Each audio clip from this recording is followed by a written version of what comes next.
9장 21절부터 보도록 하겠습니다.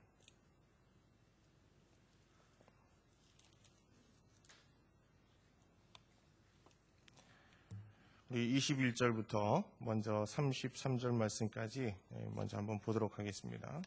로마서 9장 21절부터 33절까지 한 절씩 보도록 하겠습니다. 토기장이가 진흙 한 덩이로 하나는 귀 있을 그릇을 하나는 천 있을 그릇을 만드는 권위 없느냐?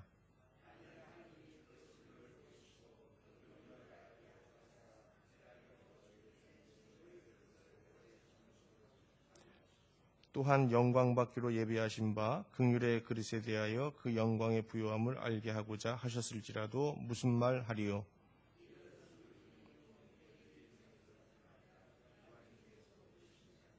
호세아의 글에도 이르기를 내가 내 백성 아닌 자를 내 백성이라 사랑치 아니한 자를 사랑한 자라 부르리라.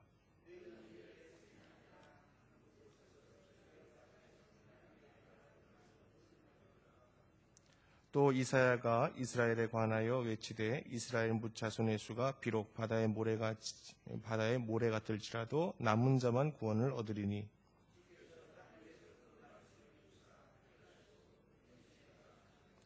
또한 이사야가 미리 말한 바 만일 만군의 주께서 우리에게 씨를 남겨두시지 아니하셨다면 우리가 소돔과 같이 되고 고모라와 같았으리로다 함과 같으니라.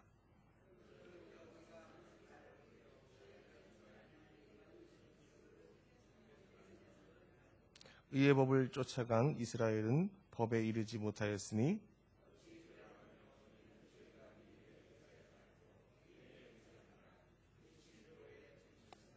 같이 봅니다. 기록된 바 보라 내가 부딪히는 돌과 거치는 반석을 시온에 두노니 저를 믿는 자는 부끄러움을 당치 아니라 함과 같으니라. 아멘. 1번 문제를 같이 좀 보도록 하겠습니다. 바울 사도는 토기장이의 비유에서 하나님께서 어떤 인생은 자기의 영광을 보이는 긍휼의 그릇과 같이 만들어서 존귀하게 쓰시는 반면 어떤 인생은 진노의 그릇과 같이 만들어서 하나님의 진노와 악에 대한 심판을 나타내시는데 쓰시고 있다고 사용하신다고 주장하고 있습니다.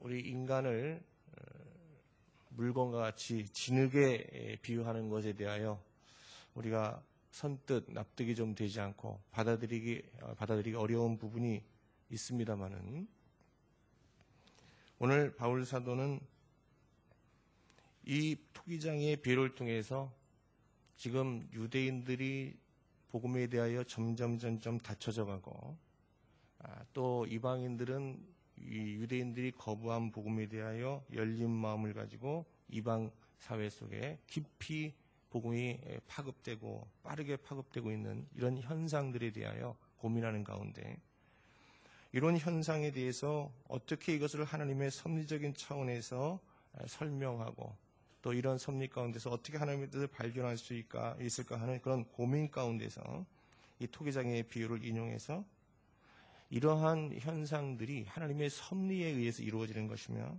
이 섭리를 통해서 분명코 하나님의 뜻하신 바가 있다는 것을 강조하기 위해서 토기장의 비유를 우리에게 설명하고 있는 것입니다.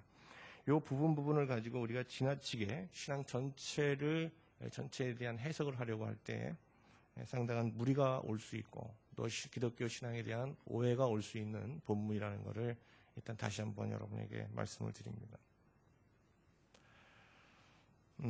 21절, 23절에 보면은 토기장이가 진흙 한 덩이로 하나는 귀 있을 그릇을 하나는 천이 있을 그릇을 만드는 권위 없느냐? 만일 하나님이 그 진노를 보이시고 그 능력을 알게 하고자 하사 멸하기로 준비된 진노의 그릇을 오래 참으심으로 관용하시고 또한 영광 받기로 예비하신 바 긍휼의 그릇에 대하여 그 영광의 부요함을 알고자 하셨을지라도 무슨 말 하리요? 오늘 여기에 대해서 우리가 어떤 의문을 갖고 대하지 말고 바울이 이 토기장의 비유를 통해서 무엇을 말하는지 바울이 그냥 토기장의 비유를 통해서 말하고자 하는 바를 우리가 그냥 순전하게 좀 한번 오늘 이 아침 받아들이고 묵상했으면 좋겠습니다. 하여간 어쨌든 바울이 여기서 얘기하고자 하는 건 하나님께서 이 세상에 귀 있을 그릇과 천이 있을 그릇, 다시 말하면 진노의 그릇과 긍휼의 그릇을 구분하여 만들고 또 그 그릇의 목적에 따라 그 그릇을 사용하시고 세상을 섭리해 나가고 계신다 하는 겁니다. 2번입니다. 위의 내용을 통해 우리는 하나님이 자신의 언약과 뜻을 성취하는 데 있어 긍휼의 그릇과 진노의 그릇을 동시에 필요로 하신다는 것을 이제 보았습니다. 문제는 여기서 언급되는 긍휼의 그릇과 진노의 그릇은 각각 누구를 지칭하느냐 하는 것입니다.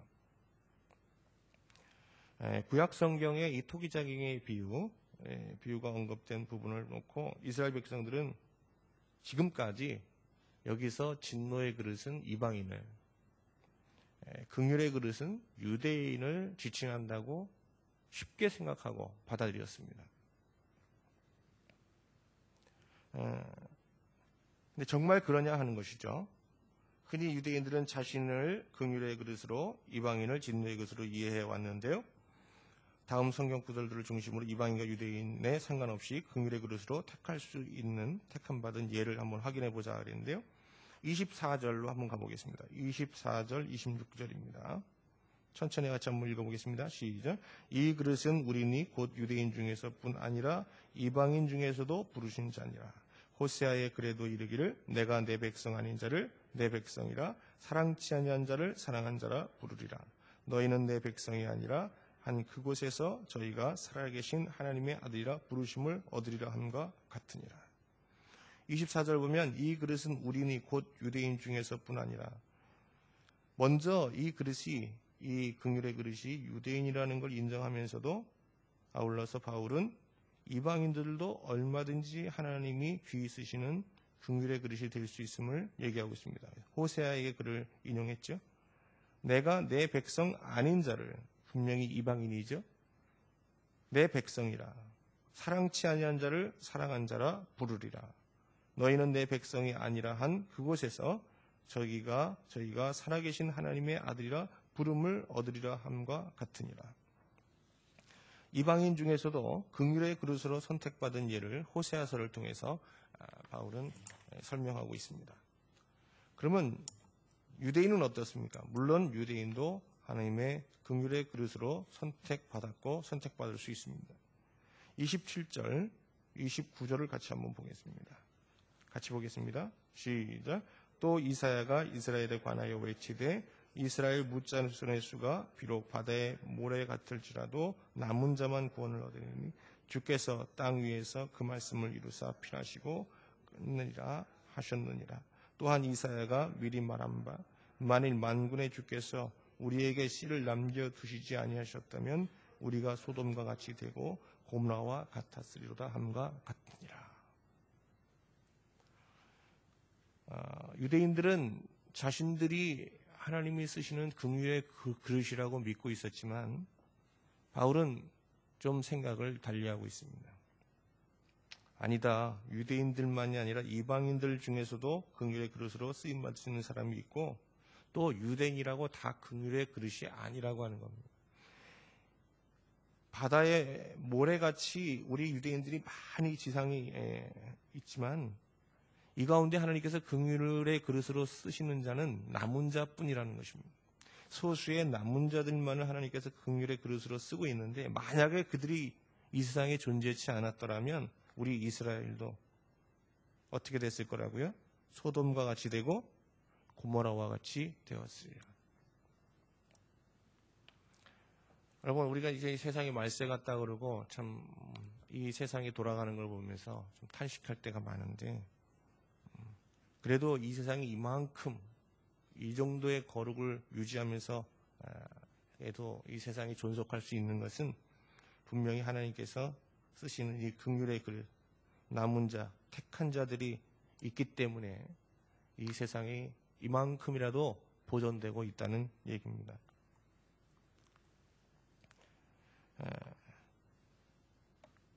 3번입니다. 이방인과 유대인에 상관없이 모두 하나님 나라의 씨로 긍휼의 그릇으로 선택받고 쓰임받을 수 있다면 하나님께 바다의 모래같이 허다한 이스라엘의 많은 자손들이 긍휼의 그릇으로 선택받지 못한 이유는 무엇이고 애당초 하나님의 백성이 아니었던 이방인들이 그러면 하나님의 나라의 씨로 하나님의 아들로 선택된 이유가 뭐냐고 하는 것입니다. 많은 유대인인데 그 유대인을 쓰지 않으시고 그 중에서 선별하시고 또 이방인 중에서 하나님이 쓰실 사람들을 그렇게 찾으시고 택하시는 이유가 뭐냐고 하는 겁니다. 하냐고 하는 거죠. 30절입니다. 30절부터 33절까지 천천히 한번 같이 읽어보겠습니다. 시작. 그런즉 우리가 무슨 말하리요? 의를 쫓지 아니한 이방인들이 의를 얻었으니 곧 믿음에서 난 의요. 의의 법을 쫓아간 이스라엘은 법에 이르지 못하였으니 어찌 그러하뇨? 이는 저희가 믿음에 의지하지 않고 행위에 의지함이라. 부딪히는 돌에 부딪혔느니라. 기록된 바 보라 내가 부딪히는 돌과 거치는 반석을 시온에 두노니 저를 믿는 자는 부끄러움을 당치 아니하리라 함과 같으니라. 가장 큰 이유가 뭐지요? 하나님을 의지함 없이 자신의 의지적 행위로 율법을 준수함으로 의를 이루려고 했습니다. 그래서 중요한 것은 32절. 이는 저희가 믿음에 의지하지 않고 행위에 의지함이라. 행위에 의지합니다. 또 이방인들은 어떻게 하나님 앞에 선택을 받았습니까? 긍휼의 그릇으로 선택받았습니까? 30절. 그런즉 우리가 무슨 말하리요? 의를 쫓지 아니한 이방인들이 의를 얻었으니 어떤 의입니까? 곧 믿음에서 난 의다 그랬습니다.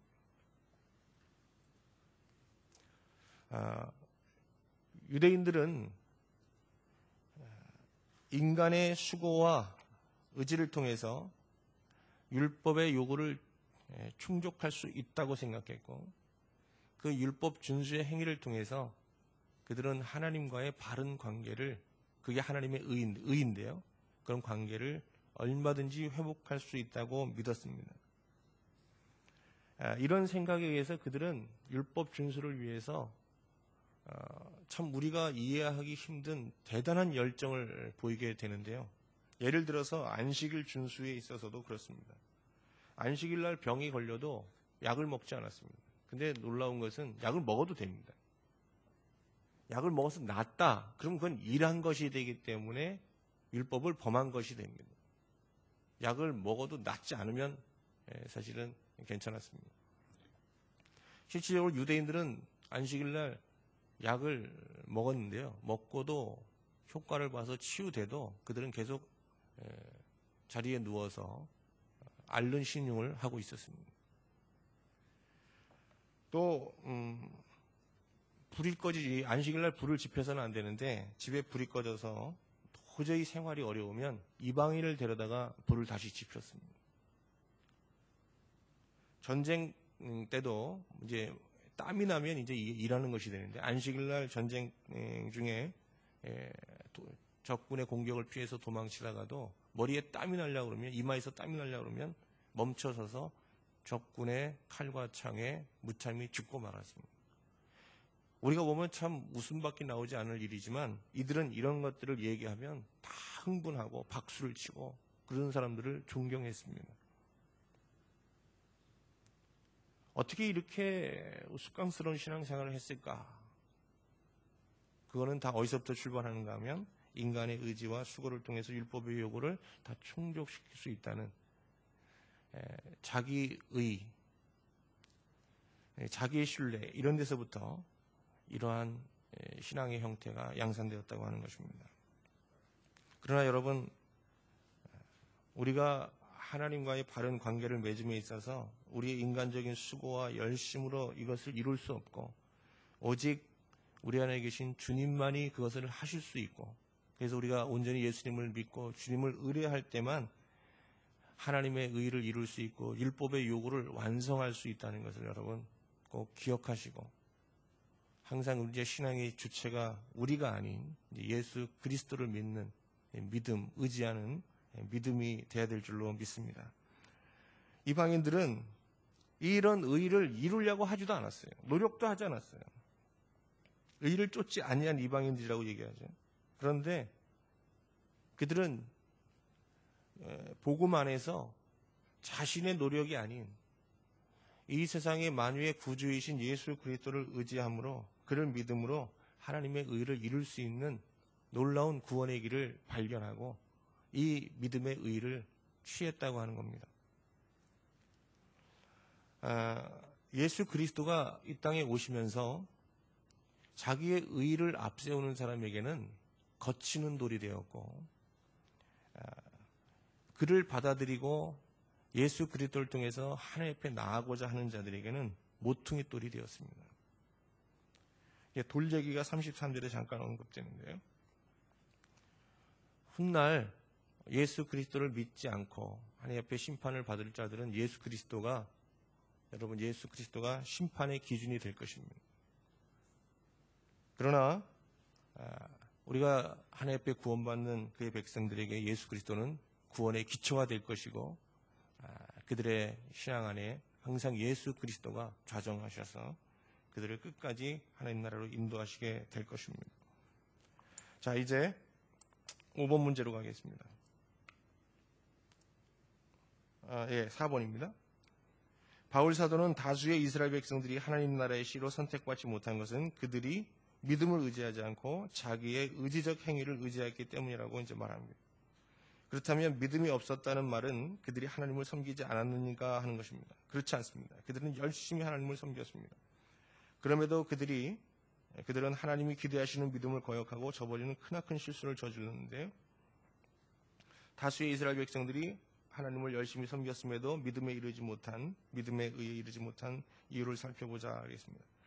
10장 1절부터 3절입니다. 앞에 나왔던 내용이 다시 한번 반복되는데요. 한번 읽어보겠습니다. 10장 1절부터 3절입니다. 시작. 형제들아, 내 마음에 원하는 바와 하나님께 구하는 바는 이스라엘을 위함이니 곧 저희로 구원을 얻게 합니다. 내가 증거하노니 저희가 하나님께 열심히 있으나 지식을 쫓은 것이 아니라 하나님의 의를 모르고 자기의 의를 세우려고 힘써 하나님의 의를 복종치 아니하였느니라. 그들이 열심히 하나님을 섬겼지만 그들의 열심은 오도된 열심이었습니다.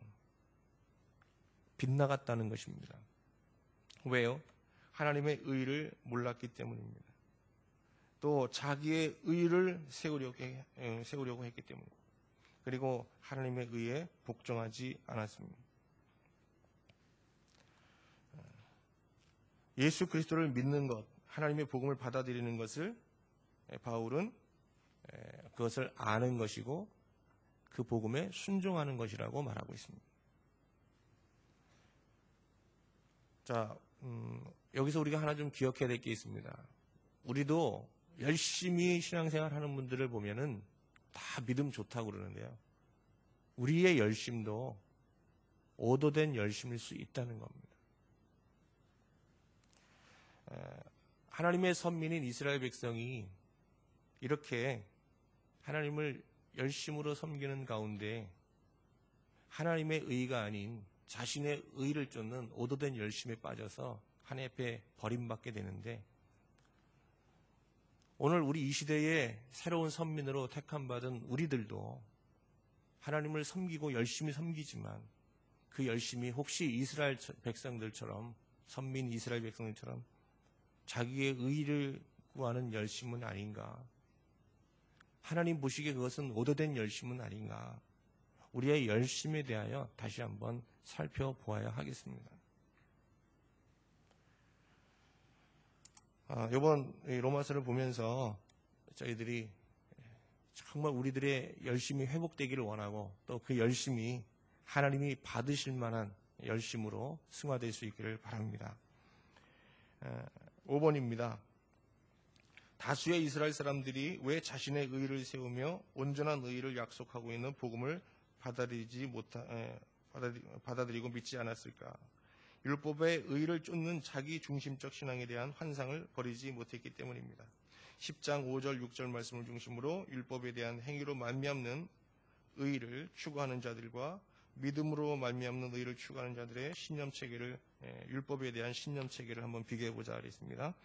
우리 5절 6절입니다. 5절 6절을 같이 천천히 한번 보겠습니다. 시작. 모세가 기록하되 율법으로 말미암는 의를 행하는 사람들은 그 의로 살리라 하였거니와 믿음으로 말미암는 의는 이같이 말하되 내 마음에 누가 하늘에 올라 하지 말라 하니 죄송합니다. 이 잘못 거기 5절 4절 5절입니다. 4절 5절 4절 5절로 바꿔주십시오. 4절 5절 다시 읽겠습니다. 죄송합니다. 시작. 그리스도는 모든 믿는 자에게 의를 이루기 위하여 율법의 마침이 되시니라. 모세가 기록하되 율법으로 말미암는 의를 행하는 사람은 그 의로 살리라 하였거니와. 하겠습니다. 그리스도는 모든 믿는 자에게 의를 이루기 위하여 율법의 마침이 된다. 오늘 믿음으로 말미암는 의를 추구하는 자들은 율법에 대하여 어떤 신념 체계를 갖고 있습니까? 이 율법을 완성하고 이루기 위해서는, 율법을 통해서 하나님과의 의, 바른 관계를 회복하기 위해서는 예수 그리스도의 전적인 도움이 있어야 된다는 겁니다. 4절에 보니까 예수 그리스도는 모든 믿는 자에게 의를 위하여 율법의 마침이 된다. 예수 그리스도를 온전히 믿고 예수님의 말씀과 그 정신에 준하는 삶을 살 때, 그때야 비로소 율법을 우리가 완성할 수 있다. 율법의 요구를 충족할 수 있다고 생각합니다. 그래서 믿음으로 말미암아 의를 추구하는 자들은 예수 그리스도를 믿음과 율법에 구분이 없습니다. 나중에 나오지만은 사랑은 모든 법에 우선하며 율법의 마침이다. 율법을 완성할 수 있는 것이라고 하는데, 사랑을 실천한 자는 율법을 완성한 자라고 얘기하죠. 그러한 신념 체계를 갖고 있습니다. 그러나 율법으로 말미암는 의를 추구하는 자들은 율법에 대하여 어떤 생각을 갖고 있습니까? 예수 그리스도 없이도 자신의 힘과 자신의 의지적인 노력으로도 얼마든지 율법을 이룰 수 있다라는 그런 과신을 하게 됩니다. 6번입니다. 바울 사도는 인간이 율법으로 말미암는 의로부터 벗어나 믿음으로 말미암는 의를 얻기 위해 하늘과 음부를 오르내리며 그것을 찾아 헤맬 필요가 없음을 신명기 30장 11절에서 14절을 인용해서 역설하면서 동시에 믿음으로 말미암는 의를 발견할 수 있는 매우 실제적인 방안을 제시하고 있습니다. 신명기 우리 옆에 나와 있는데요. 30장 11절부터 14절 그 인용된 말씀을 한번 같이 읽어보겠습니다. 교재에 있죠? 같이 읽어보겠습니다. 시작. 내가 오늘날 내게 명한 이 명령은 내게 어려운 것도 아니요 먼 것도 아니라 하늘에 있는 것이 아니니 내가 이르기를 누가 우리를 위하여 하늘에 올라가서 그 명령을 우리에게로 가지고 와서 우리에게 들려 행하게 할 것이 아니요 이것이 바다 밖에 있는 것이 아니니 내가 이르기를 누가 우리를 위하여 바다를 건너가서 그 명령을 우리에게로 가지고 와서 우리에게 들려 행하게 할 것도 아니라 오직 그 말씀이 내게 심히 가까워서 내 입에 있으며 내 마음에 있은즉 내가 이를 행할 수 있느니라. 여러분,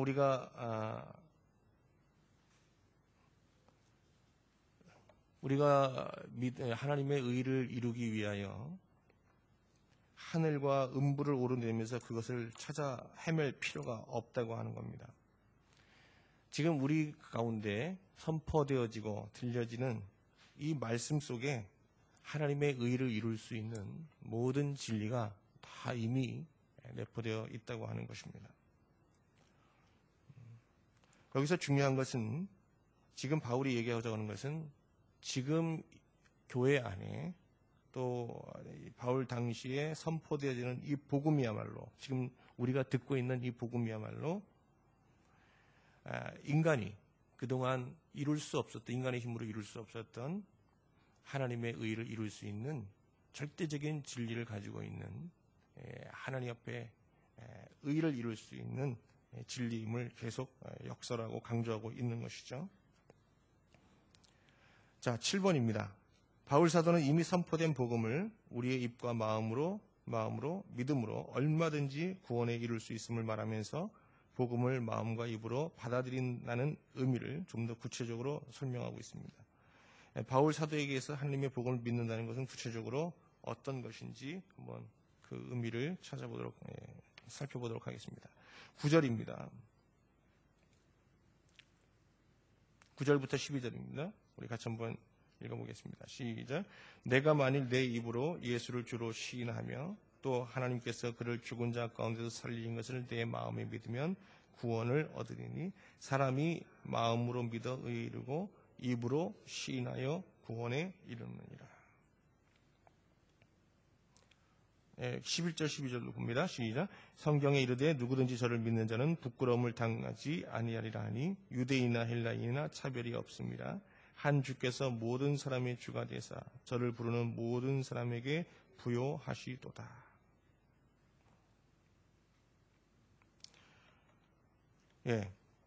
자, 이제 우리가 하나님의 복음을 믿음으로 하나님의 의를 이룰 수 있다고 말하는데 바울이요. 그러면 하나님의 복음을 믿는다는 게 어떤 것입니까? 어떻게 가능합니까? 예수 그리스도를 누구로 고백합니까? 예수 그리스도를 주로 시인하며 주로 고백합니다. 또 예수가 죽은 자 가운데서 다시 사는 것을 어떻게 해요? 내 마음에 믿으면, 믿음으로 고백하면,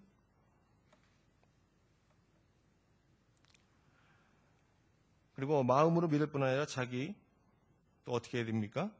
입으로 시인하며 고백해야 된다는 겁니다.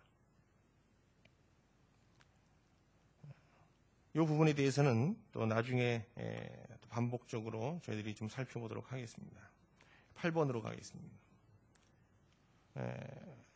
사도 바울은 사람이 입으로 고백하고 마음으로 믿어서 구원에 이르는 일련의 과정을 하나의 사슬 구조로 이렇게 설명하고 있는데요.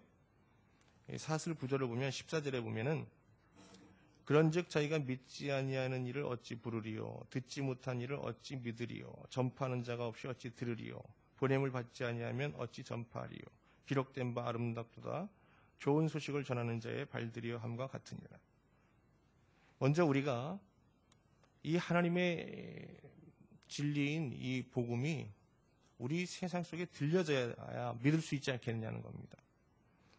그러기 위해서는 먼저 보냄받은 자가 있어야 되고 이 보냄받은 자가 전파해야 되고 그러면 들음이 있다는 거예요. 들을 수 있게 된다는 거죠. 그럼 들음이 있게 되고 들으면 믿는 자들이 나타납니다. 믿음이라는 사건이 일어나고 그러면 구원을 받게 되고 이 구원받은 자는 다시 세상에 보내져야 된다는 겁니다.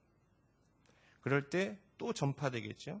이러한 사이클을 통해서 세상에 누구든지 쉽게 하나님의 복음을 접할 수 있게 된다고 하는 겁니다. 만약에 우리가 이렇게 전도에 전념하지 않는다면 믿는 자들이 나가서 이 하나님의 의를 이룰 수 있는 복음의 소식을 전하지 않는다면 많은 사람들은 이 복음을 찾기 위해서 이 진리를 찾기 위해서 하늘과 음부를 헤매고 다녀야 되겠죠.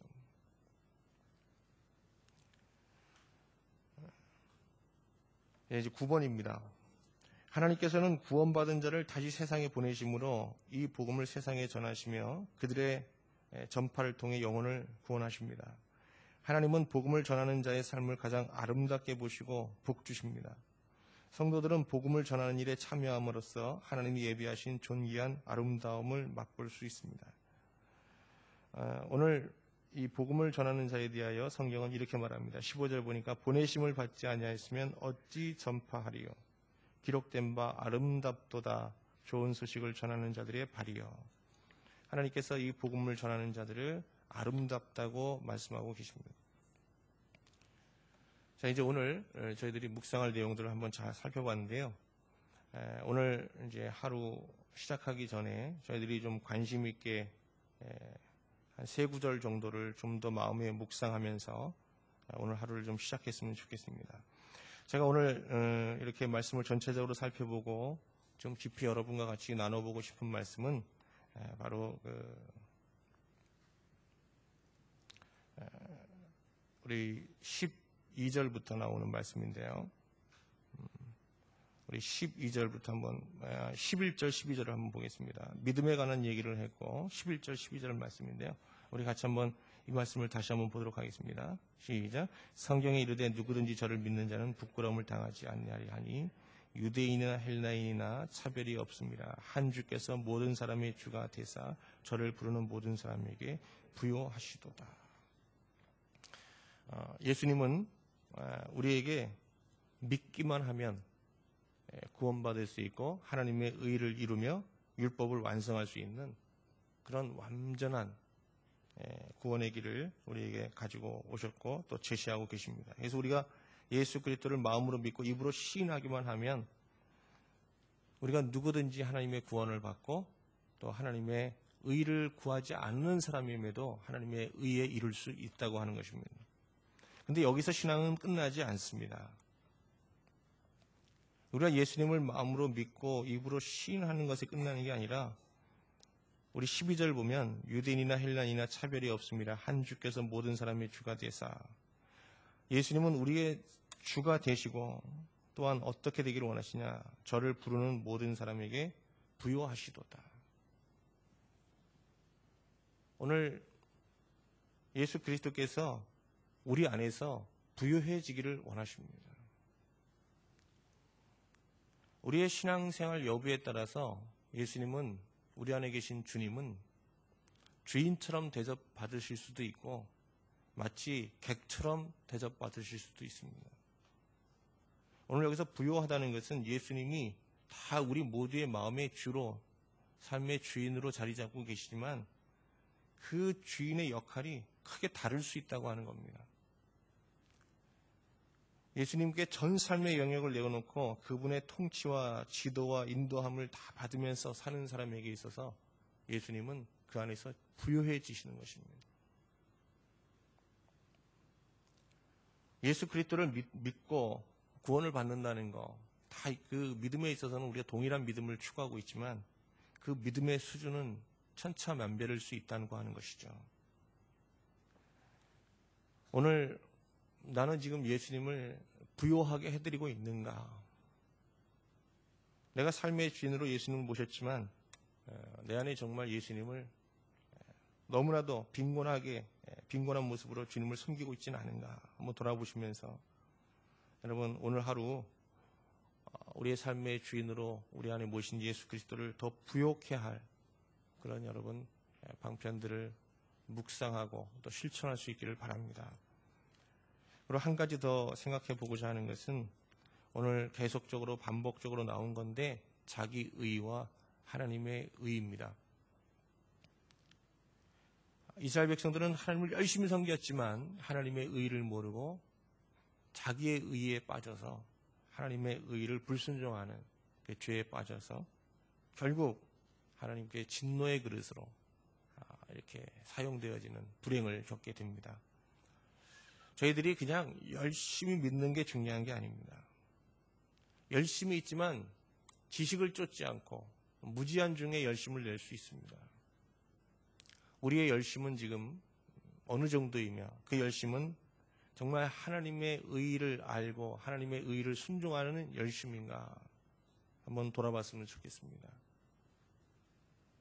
정말 뭘 모르고 잘못된 방향으로 열심히 일하는 것은 우리 자신과 공동체에도 큰 해를 끼칠 수 있습니다.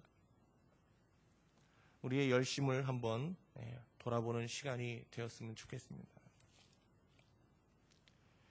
그리고 하나님께서는 복음을 받아들이고 복음을 누군가 전해준 복음을 듣고 그것을 받아들여서 믿어서 구원에 이른 여러분과 저를 이 세상에 또한 보내기를 원하십니다.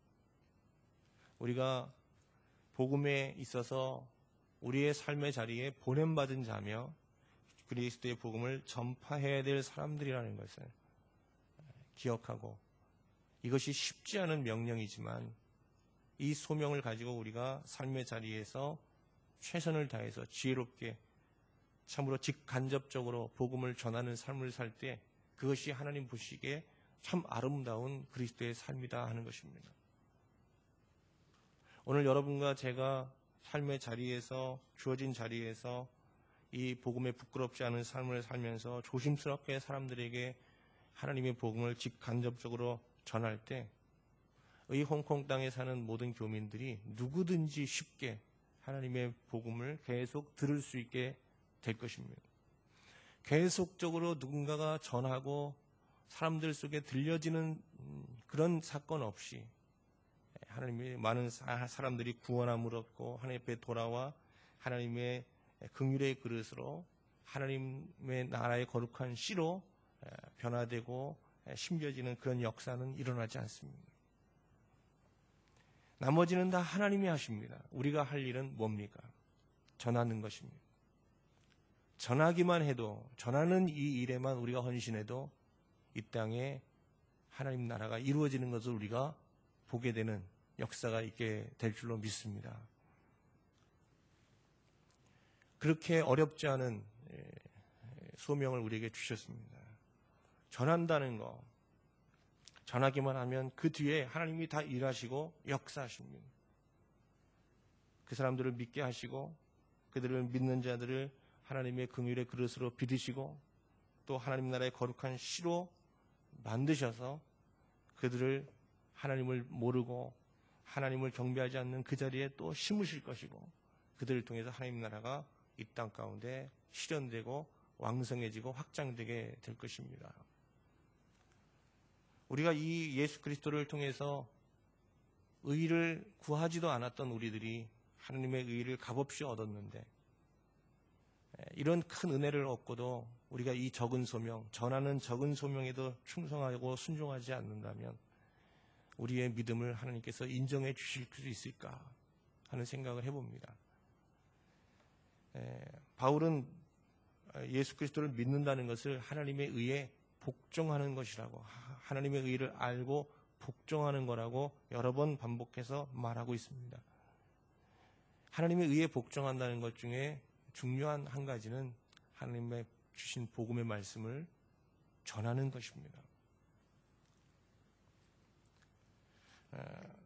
앞부분 서론 부분에 잠깐 썼는데요. 알프스에 사는 개미 이야기인데요.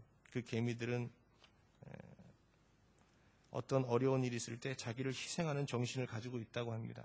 그래서 개미 집 속에 이렇게 초를 세워놓으면 개미들이 그 불에 들어가서 자기를 태움으로 그 불을 끄게 되는데 개미의 몸이 불에 탈 때 키친스라는 그 불연석 진액이 나오면서 촛불이 꺼진다고 합니다. 희생이라는 것이 이렇게 아름다운 것이라고 하는 거죠. 저희들이 이 복음을 전하는 희생, 이 희생을 치르지 않으면 우리 주위의 많은 영혼들이 구원함을 얻고 우리 주위가 우리 가운데 하나님 나라가 임하는 그런 역사를 볼 수 없을 것입니다.